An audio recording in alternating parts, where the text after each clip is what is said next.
Astaghfirullah, astaghfirullah, astaghfirullah, astaghfirullah.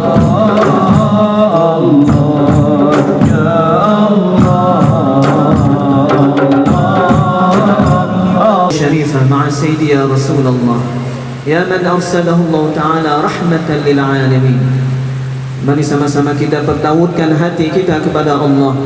Satu apapun, kemudian kita yang memilih dapat menghasilkan pemimpin-pemimpin yang bertanggung jawab, pemimpin-pemimpin terbaik yang diridhai oleh Allah Subhanahu wa taala. Saya kira itu, terima kasih.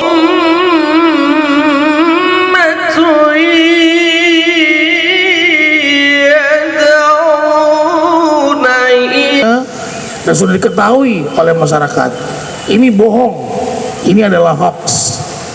Betul, di luar negeri saat ini sudah mulai memilih, diantaranya sudah 5 negara memilih sampai hari ini, karena kita kasih waktu, ada early voting, ada pemilihan awal bagi orang-orang yang memilih di luar negeri, tanggal 8 sampai tanggal 14 April.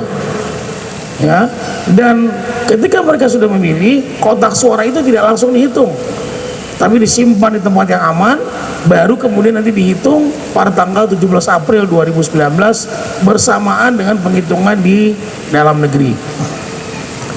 Jadi saya berharap Bapak Ibu sekalian tidak ikut menyebarkan berita-berita bohong tersebut yang mengganggu jalannya penyelenggaraan pemilu 2019 yang akan datang.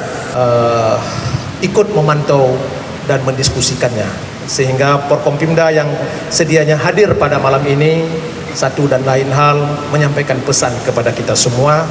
Beliau itu amatlah sibuk untuk menangani beberapa hal, baik menyangkut dengan pemilu maupun menyangkut dengan aksi yang sedang dilakukan oleh mahasiswa. Hadir juga unsur, mohon kasih sayang-Mu ya Allah datang kepadamu sebagai hamba-Mu yang lemah, hamba-Mu yang hina, hamba-Mu yang tidak berdaya.